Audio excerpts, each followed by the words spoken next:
The clatter of cutlery and the low hum of conversations formed the daily soundtrack of Imani Jackson's life at the Grandview Diner.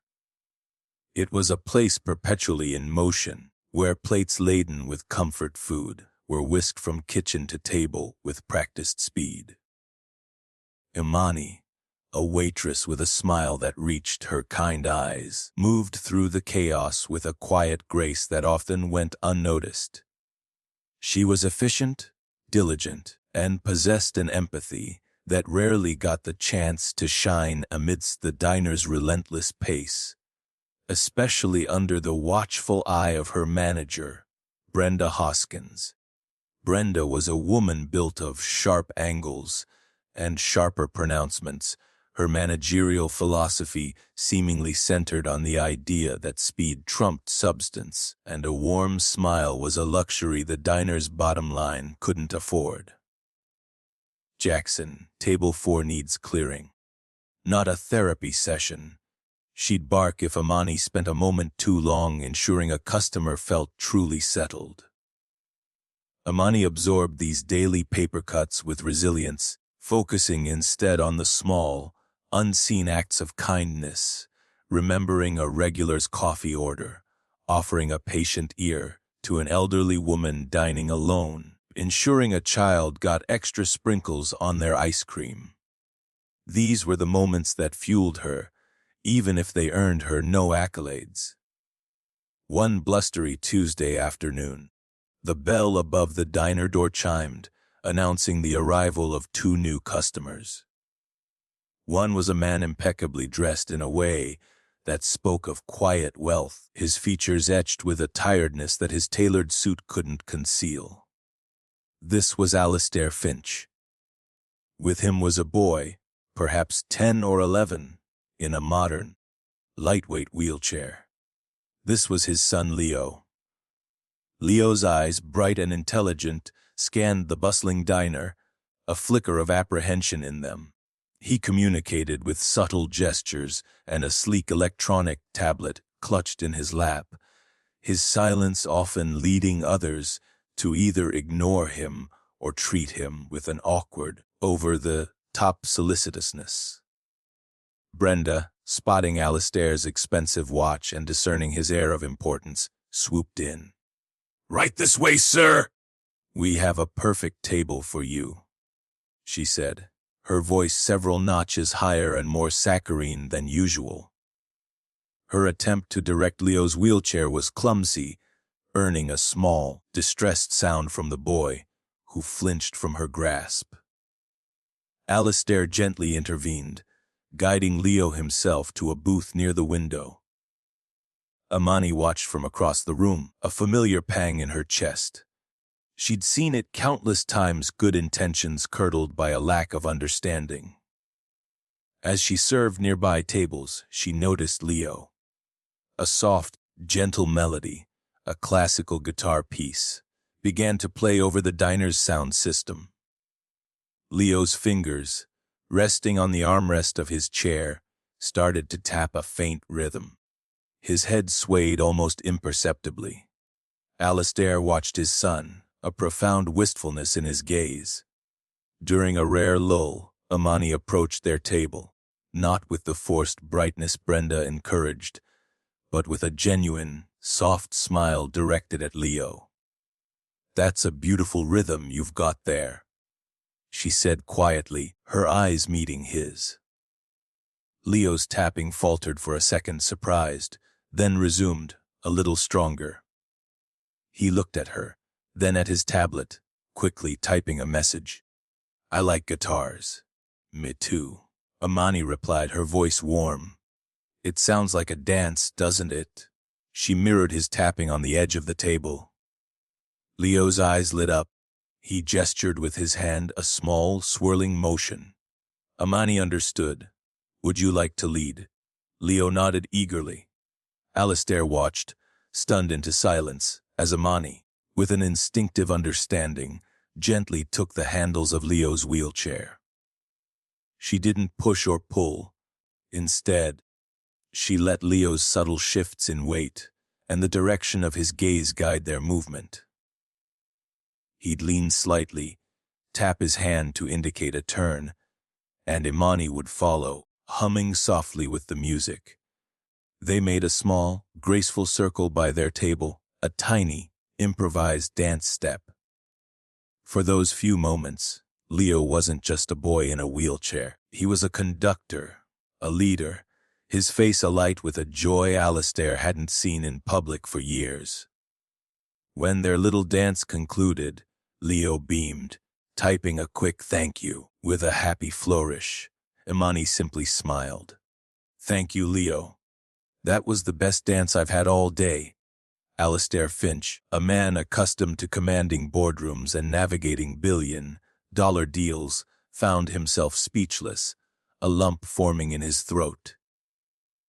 He had consultants, specialists, and therapists for Leo, all highly qualified, yet none had connected with his son so instantly, so joyfully, so humanly. He saw not just a waitress, but a woman of extraordinary perceptive talent, an intuitive ability to see the person, not the disability, and to draw out the best in them.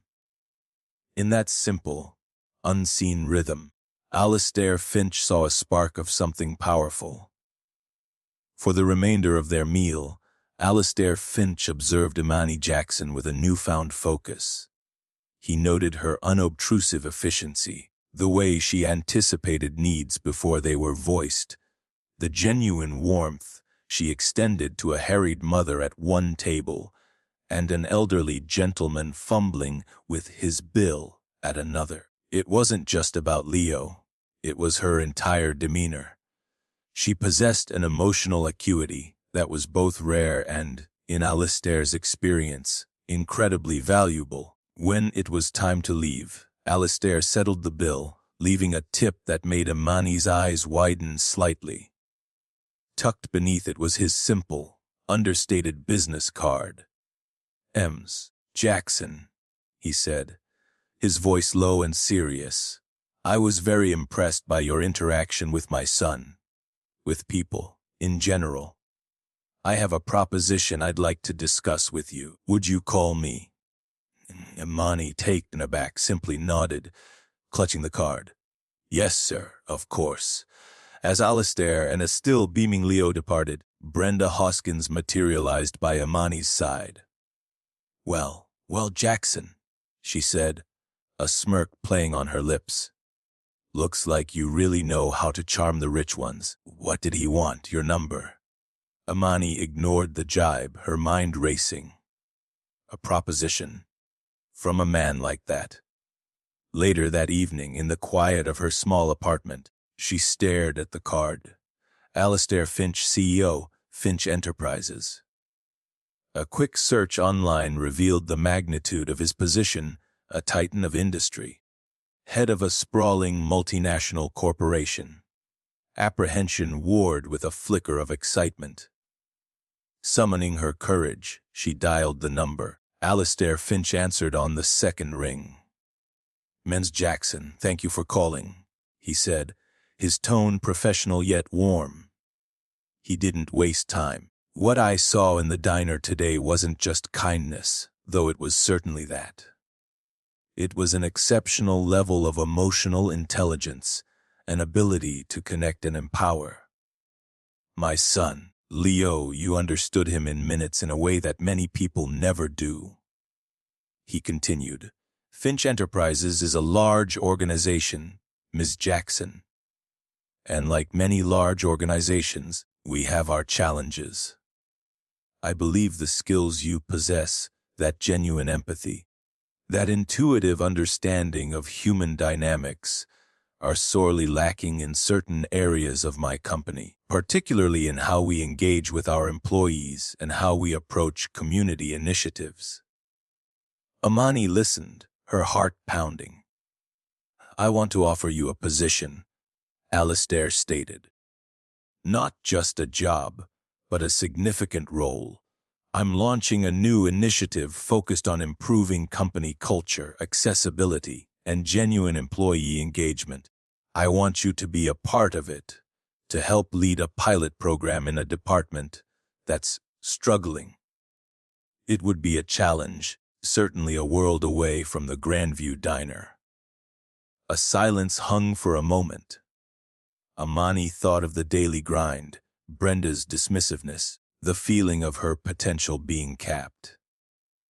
Then she thought of Leo's joyful face. This was more than an opportunity. It was a chance to make a real difference, to utilize the parts of herself she had always valued, but that the world had largely overlooked. "Mr. Finch," she said, her voice clearer and stronger than she expected. I don't have a corporate background, but I understand people, and I believe in what you're trying to do. Your background is precisely what I find compelling men's. Jackson, Alistair replied. Sometimes the freshest perspective comes from outside the echo chamber. Then I accept, Imani said, a thrill of anticipation, mixed with a healthy dose of fear, coursing through her. I accept your proposition. Leaving the Grandview diner 2 weeks later felt like stepping off a familiar, if sometimes rocky, shore into a vast, uncharted ocean. Brenda Hoskins had scoffed when Imani handed in her notice. Trading a tray for what was it? A culture initiative. Don't come crying back when it doesn't work out. Imani simply smiled, wished her well, and walked out, the memory of Leo's dance and the weight of Alistair Finch's belief propelling her forward. The overture had been played. Now, the main composition of her new life was about to begin. The polished marble lobby of Finch Enterprises was a world away from the sticky linoleum of the Grandview diner. Men and women in sharp suits moved with an air of urgent importance, their conversations peppered with jargon that initially made Imani's head spin. Her first few days were a whirlwind of introductions, orientation modules, and the dawning realization of the scale of Alistair Finch's world. Her new role was within the Human Resources Division, specifically heading a pilot program for the Customer Service Department, a sprawling section of the company notorious for its abysmal morale, high employee turnover, and plummeting customer satisfaction scores. Imani, true to her nature, didn't start by poring over spreadsheets or performance metrics, though she understood their place. She started by listening. She spent her first week simply being present in the department, observing and talking to the frontline staff, the call center agents, the support specialists. She brought coffee, asked open-ended questions, and, most importantly, she listened with the same genuine attention she'd once given to diner patrons. Slowly, tentatively, the employees began to open up. They spoke of feeling like cogs in a machine, of unrealistic targets, of a disconnect with management, and of their ideas for improvement being consistently ignored. Imani began to implement small, practical changes, a more flexible break schedule, quiet room for decompressing after difficult calls, a weekly informal forum where employees could voice concerns and suggestions without fear of reprisal. The impact was almost immediate. A subtle shift began to occur, a slight easing of tension, a few more smiles, a shared sense of being heard. However, not everyone was impressed by Imani's unorthodox methods. Marcus Thorne, the vice president of operations, was a man who worshipped at the altar of data and believed that human emotion was a variable best eliminated from the business equation. He was old school, top-down, and deeply skeptical of Alistair Finch's pet project, as he condescendingly referred to Imani's initiative in hushed conversations with like-minded colleagues. Thorne had his own plans for the customer service department, a rigorous, data-driven overhaul involving stricter performance metrics and new monitoring software. What Mr. Finch doesn't realize. Thorne mused to his closest associate, Daniel, over an expensive lunch, is that sentiment doesn't drive quarterly earnings. This waitress, she's a novelty. It'll wear off. Thorne made his disdain for Imani subtly but consistently known. In meetings, he'd interrupt her with pointed questions about ROI and quantifiable outcomes, his tone dripping with condescension. He'd forget to include her in key email chains or delay approvals for her requested resources. When Imani presented early positive feedback from the pilot program, anecdotal evidence of improved morale and agents feeling more empowered, Thorne dismissed it as fluff and statistically insignificant. Behind the scenes, he was actively working to ensure his own, more robust solution for the department's woes would be seen as the only viable path forward. He instructed his underlings in the department to subtly resist Imani's changes, to feed him information about any missteps she might make. One afternoon, Imani organized a small team building exercise focused on collaborative problem solving. It was a success, fostering a sense of camaraderie the department hadn't seen in years. The next day, Thorne, having heard about it, sent out a department-wide memo emphasizing the critical importance of maximizing on-call time and discouraging non-essential group activities during work hours. Imani felt the pressure, the subtle undermining. But with each small win, with each employee who thanked her for making their workday a little more bearable, her resolve strengthened. She was beginning to see the outlines of a much larger problem, one that went beyond just low morale. A different plan was indeed unfolding, but it wasn't Thorne's. It was Imani's growing understanding that the issues in customer service were symptoms of a deeper malaise within Thorne's sphere of influence. The conflict was escalating, and Imani knew she needed more than just good intentions to navigate the challenges ahead. Imani's empathetic approach continued to yield results far beyond what spreadsheets could immediately capture. As trust grew within the customer service department, employees began to share more than just their frustrations about daily tasks. They spoke of a pervasive culture of fear that extended into other departments under Marcus Thorne's direct oversight. They recounted stories of innovative ideas being shot down without consideration, of constructive criticism being met with punitive actions, and of an environment where blame was rampant and credit was hoarded at the top. Thorne's aggressive focus on short-term targets, they revealed, had inadvertently incentivized corner-cutting in some areas, leading to compromised service quality and, in a few hushed instances, ethically questionable practices designed to meet impossible metrics. It became clear to Imani that Thorne wasn't just a skeptical executive. He was the architect and protector of a flawed, fear-driven system that, while perhaps delivering certain numbers in the short term, was corrosive to long-term health, employee well-being, and genuine customer satisfaction.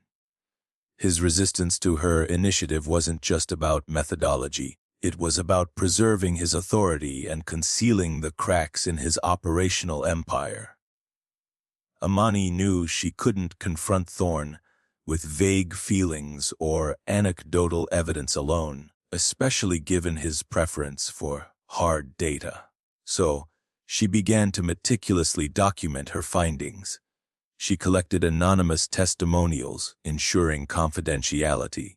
She worked with a sympathetic analyst in HR, who Alistair had quietly suggested could assist her to correlate the qualitative feedback with previously overlooked patterns in employee turnover, sick leave, and customer complaint escalations across Thorne's departments.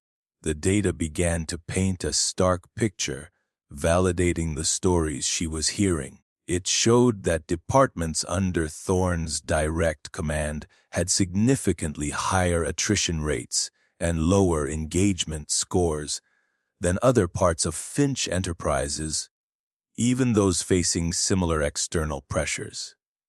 She wasn't building a case for an attack, but for a solution, a systemic overhaul that prioritized people. Her reports focused not on accusation, but on the tangible business costs of a disengaged, fearful workforce and the potential gains of a more inclusive, empowering culture. During this period, Leo Finch often visited his father's office after school. Alistair would sometimes invite Imani to join them for a few minutes. These brief interactions were a source of quiet encouragement for Imani. Leo, now more confident and expressive, would proudly show her his latest drawings or a new communication he'd mastered on his tablet.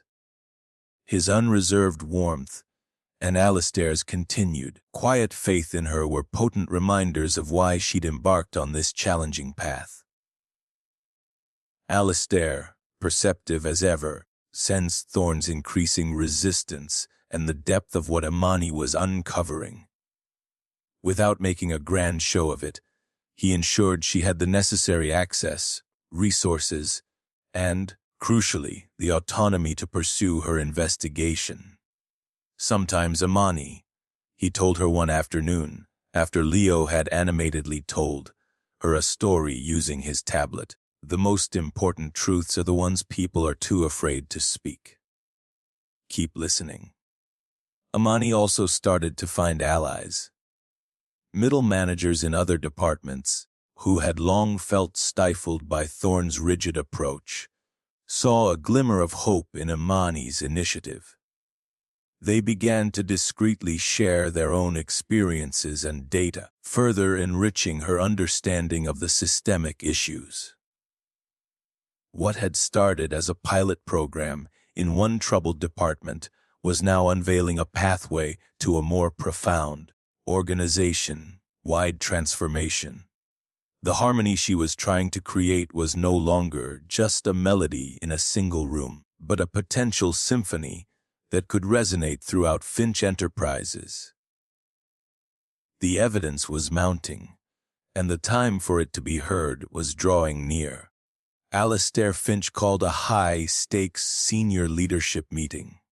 The agenda, a comprehensive review of the customer service department's performance and future strategy. The atmosphere in the sleek, expansive boardroom was tense.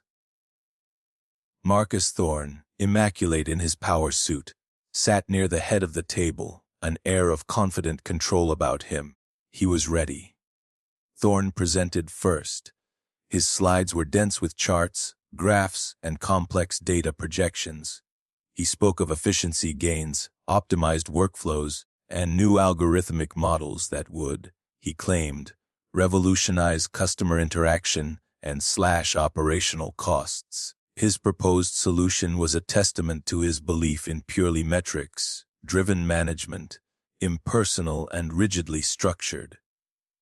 He briefly, almost dismissively, acknowledged Imani's pilot program as an interesting, if limited, exploration of softer employee engagement tactics, implying it was ultimately unscalable and irrelevant to the core business objectives. Then, it was Imani's turn.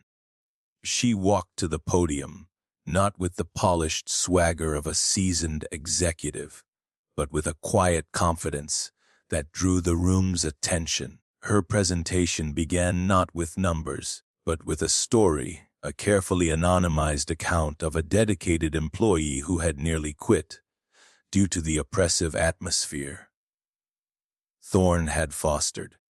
She then seamlessly wove in the data, the alarming turnover rates, the suppressed innovation, the direct correlation between fear-based management and declining customer satisfaction metrics in Thorne's divisions. With Alistair Finch's clear, unwavering support visible to all, Imani presented her findings on the systemic culture of fear, her voice steady and clear. She laid out the documented evidence, the carefully collated testimonials, and the stark contrast between the struggling departments under Thorne's command and the initial, yet significant, positive shifts in her pilot program.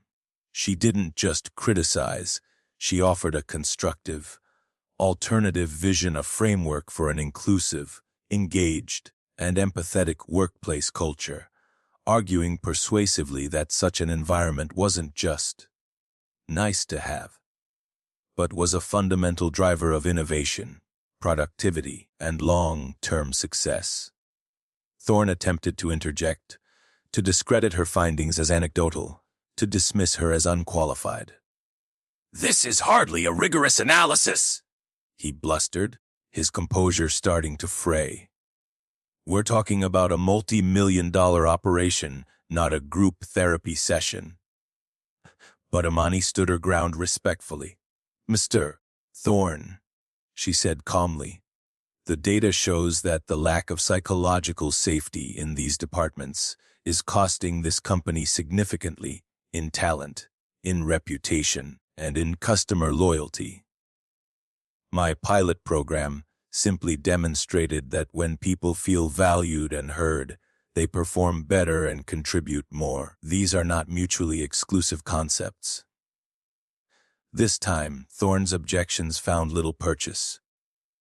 Several other senior managers, who had long privately chafed under Thorne's autocratic style or witnessed the negative impact of his methods, began to voice their agreement with Imani's assessment, some even offering their own corroborating experiences.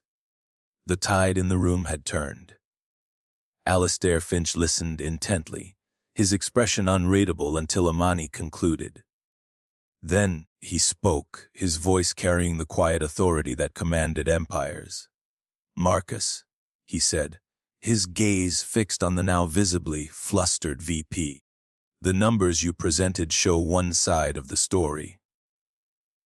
Ms. Jackson has shown us the other, the human cost, and indeed the business cost, of a leadership style that prioritizes control over collaboration and fear over trust. The results speak for themselves." The consequences for Marcus Thorne were swift and decisive. He was immediately stripped of his oversight of the customer service division and several other key departments. A formal review of his operational practices was initiated, and it was made clear that his future at Finch Enterprises was precarious at best. He would, in fact, tender his resignation within the week. Imani Jackson was vindicated. In the same meeting, Alistair Finch announced the formation of a new, permanent, employee engagement and inclusive culture department. Its mandate was to implement Imani's vision across the entire organization, and he announced that Imani, despite her non-traditional background, would be the one to lead it, promoted to director. The news sent a ripple of excitement and relief through many parts of the company. Imani's journey from the Grandview Diner to a leadership role at Finch Enterprises became an internal legend, when a testament to the power of empathy and the potential for genuine change. Her efforts initiated a profound systemic shift, transforming how Finch Enterprises valued its employees, interacted with its customers, and ultimately, how it defined success not just in dollars and cents, but in human potential realized. Leo, when he heard, typed out a simple message on his tablet for Imani: "You showed them how to dance." And so, Imani Jackson's journey from the Grandview Diner to a leadership role at Finch Enterprises serves as a powerful reminder that true talent often lies in unexpected places, and that empathy can be the most powerful catalyst for change. If this story of resilience and the fight for justice stirred something in you. Please share your thoughts in the comments below. Give this video a thumbs up and don't forget to subscribe for more inspiring narratives about people who turned adversity into triumph. What was the most impactful moment for you?